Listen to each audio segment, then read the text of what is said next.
上咗咪啦。Hello，係咪我啊？係你啊，妹妹。係咁嘅，我同我第一次電話有啲緊張。緊張啦，咁少人，你講啦。我同我老公結咗婚3年啊，但係咧呢2年同我初戀糾纏不清。但係今年係最頻繁嘅，差唔多2-3個月見一次面，因為我同我老公係我係遠嫁嘅。嫁到邊度啊？900幾公里吧，北900幾公里吧。咁你乜唔揾個當地嘅？你要揾個初戀嘅？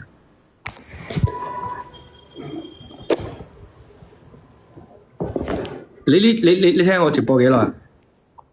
睇咗好耐啦。咁你呢種咪就係偷食當中嘅嗰個群體裏邊最蠢嘅嗰個咯？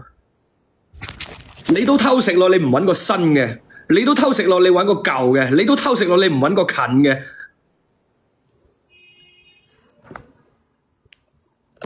本身拖啊冇拍幾多啦，仲要將僅有嘅同頭先嗰兄弟一樣，將嗰啲僅有嘅可以老咗同啲姊妹吹水嘅搞到亂七八糟。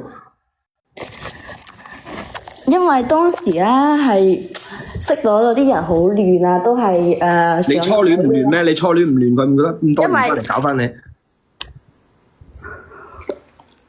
我15歲就同我初戀一齊，然之後我拍咗3年，都係分手原因都係我對佢唔住嘅，然之後你所謂嘅對佢唔住，即係中意咗第二個係咪？唔係中意就係、反正做錯事，然之後佢發現咗之後就冇可能，然之後就分咗，分咗之後後面冇幾耐佢就揾咗個女朋友，之後就冇可能啦，然之後隔咗2年幾聯繫，但係唔頻繁，但係今年啦真係好頻繁啊！佢突然間就發信息問，即係會騷擾，但係我唔覆佢，就話我扮嘢。唔知點斷，反正喺上一年嘅5月份已經俾我而家老公斷咗1次啊！即係發現咗。咁仲有咩斷唔到嘅咧？你知唔知咩男人先會飛900幾公里為咗過嚟吉你啊？呢個真係心情啊！我都唔想問佢幾高咩幾重啊。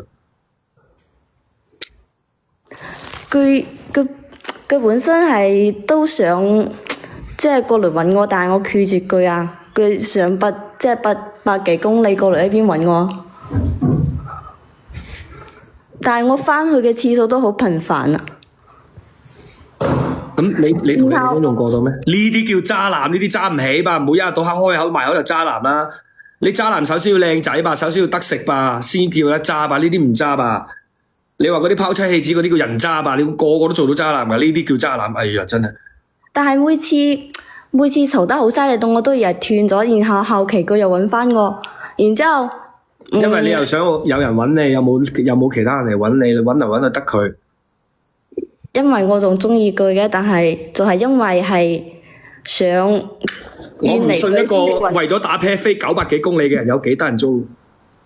但係後期我發現啊，佢成日即係佢講嗰啲嘢就係話有冇女朋友介紹啊？然之後我就唔想理佢啊。點解成日都佢飛成1000公里去屌你？佢得食佢飛成1000公里去吉你？但係佢都有女朋友嘅喎，但係而家唔知有冇，之前係有女朋友嘅，然後佢有執到唔少，攞送俾派出所唔要嗰啲啊嘛，有嘅，佢咪都有你咩？喺上次我發現佢即係騷擾我，因為我閨蜜同我即係好好嘅，然之後你哋唔好發現咁多啦，好冇？你就好簡單，憑住一個邏輯，一個男人點解會飛成1000公里去打個冷震？咪就係因為身邊都冇乜人理佢咯，你明唔明啊？就好似你哋嗰啲話我把聲好聽，話我生得好睇嗰啲，我唔撚該，你哋唔好餓成咁啦，好冇？唉，我咁閪樣衰都可以話靚仔嘅，真係屌逼，你哋真係屌逼。你都係啦，你發現咁多做咩啫？擺到明佢冇行情啦，係啦，有行情啦，冚家買飛機買高鐵過嚟吉你啦，有行情。有行情佢唔間揾間 live house 揾間酒吧，你唔好佢攞張台，你咁成晚都望唔過嚟啦，係嘛？好似我啲廢柴兄弟咁。咁做咩佢同你賤咯，同我班咪講話即係話拿捏我啊？你信咯，因為即係每次佢揾我就同佢搞錢啊。因為你每次一揾到同佢糾纏咯，但你自己係講出嚟啦。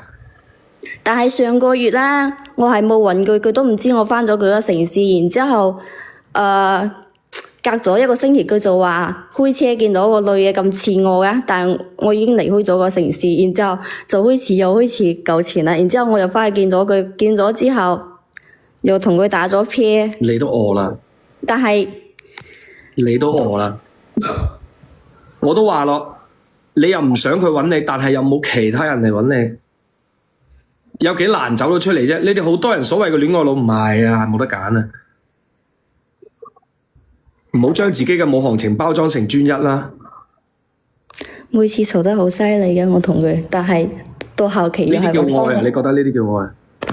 我知佢唔會我，但係我問佢，即係唔知點講。問咁多做乜嘢啫？就好簡單，用邏輯、用常識去分析一個人嘅行為。佢得食佢使飛成千公里過嚟打冷震，佢得食佢得閒同你糾纏，你都係。你有行情你理佢，你有行情你同佢糾纏。佢帶我翻佢屋企，但係仲有女嘅嗰啲物品喺度咯。哦，所以你賤咯。一切只能夠講明你賤，又賤又餓，又餓又賤，賤得嚟又餓，餓得嚟又賤。冇其他解法，冇其他解法，就係又餓得嚟又好賤。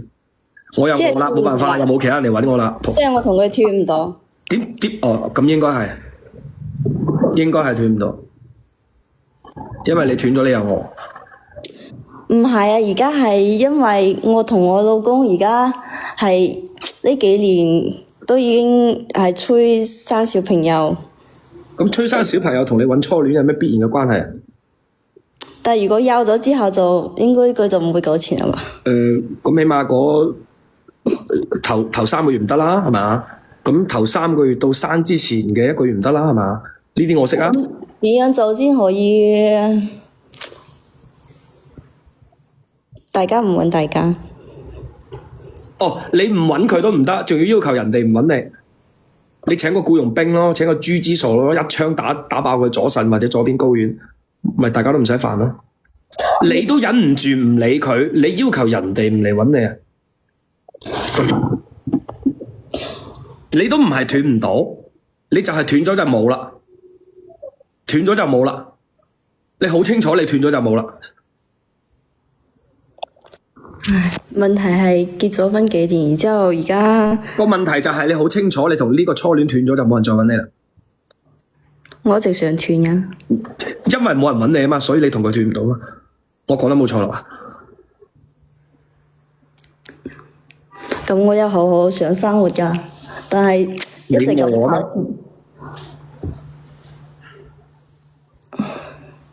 唔知。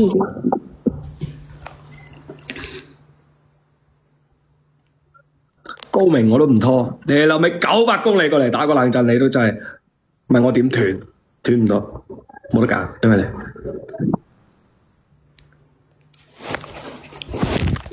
因為而家一直都係佢屋企人一直咁催，但係咧都係因為佢關你老公屋企人咩事啊？而家唔係講緊你個初戀咩？咁佢都有催生小朋友嘛，而且邊個催生小朋友？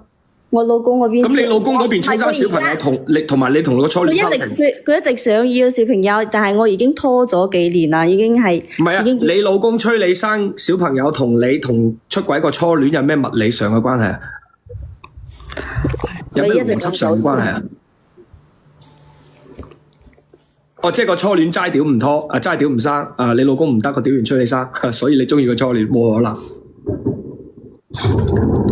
人都係中意揾藉口俾自己。咁而家係點解決？解決乜嘢啊？你自己忍唔住，你點解決啊？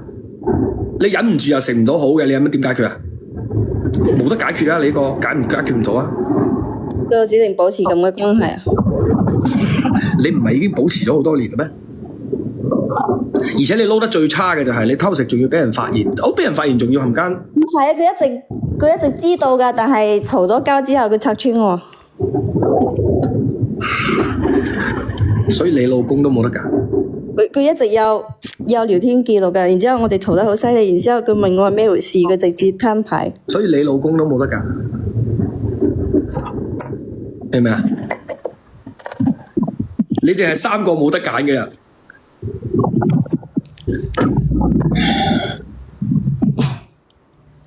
好大個病症喺度，唔係話真係有幾愛。愛情就係俾你呢班冇得揀嘅玷污咗，硬係唔間冇得揀，冇行情就包裝成愛情。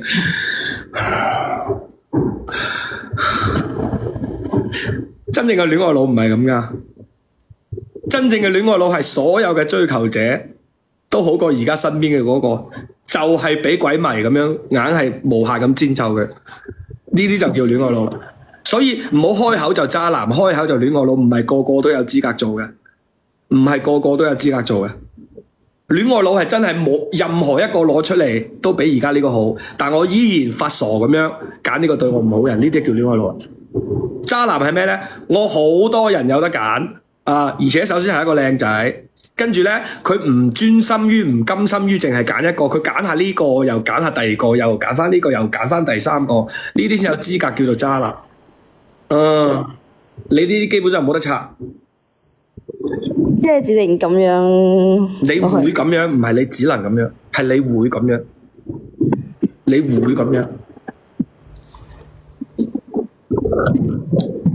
明唔明啊？係你會咁樣，所以我講咩都冇用。你缺嘅唔係方法，你歸根到底咧。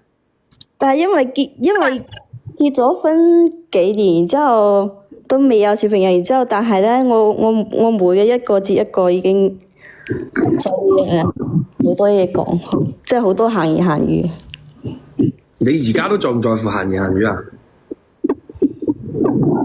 你都穿晒煲，你仲在乎閒言閒語啊？而且你哋點解硬係覺得自己係眾人嘅聚光燈嘅？硬係覺得自己萬眾矚目嘅？硬係覺得好閪多人關注你嘅。但係佢問我啊，幾時結婚？佢唔知我結婚㗎，我初戀。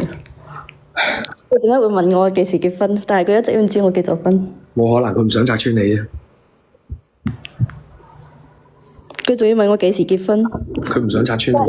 然後我問佢點解咁？佢話結唔結婚重要咩？然後我問佢你想我結婚嗎？然之後佢話結唔結婚重要嗎？佢唔想拆穿你啫。因為佢一直都唔想結婚。佢唔想拆穿你咋，明唔明啊？就好似你老公一開始知道都忍唔住，後尾忍唔住先拆穿你咁。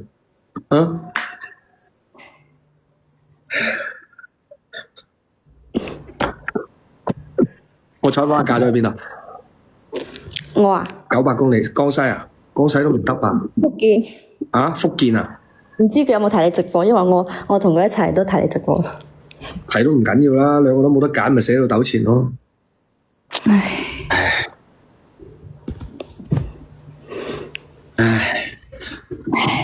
因為當時識嗰啲太亂啦，然之後屋企又關乜撚嘢亂事啫？真正亂嗰啲人都唔得閒亂你。真正有行情嗰啲都唔得閒理你。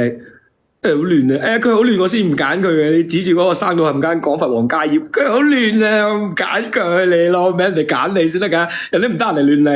佢圈就係自己圈子識嗰啲，就係想吉你嘅。然之後屋企人又介紹相親，但係然後嗰陣時就直接揾咗而家呢個對我好好，然後就同佢都幾好啊。因為佢喺廣東做生意識到。你而家呢個老公真係對你幾好。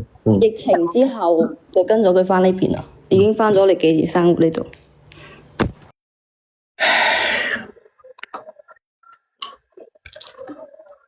我突然間諗起嗰啲經典名場面。我有個 friend 嗰條女靚到鬼火咁，佢明明就係溝唔到。佢好亂啊，我唔得啊，兄弟。跟住嗰個改裝車鬼火咁靚，佢又一日到黑問人哋去邊度食飯出唔出嚟？佢好亂啊，我唔得啊，兄弟。我哋望住佢。佢好亂，你唔得？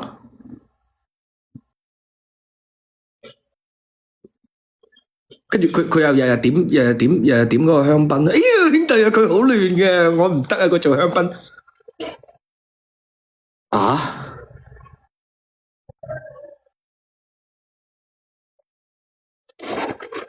即係溝唔到嘅，一律話佢亂。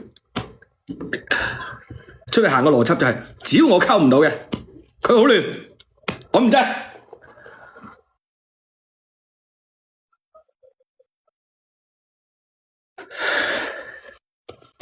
只要溝唔到嘅，我唔得，好亂啊佢。誒，好花心啊，誒，好渣佢，唔得。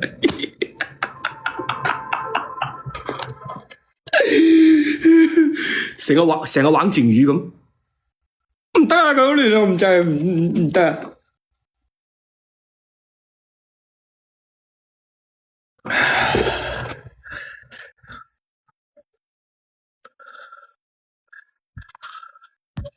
逢係溝唔到嘅，佢好亂；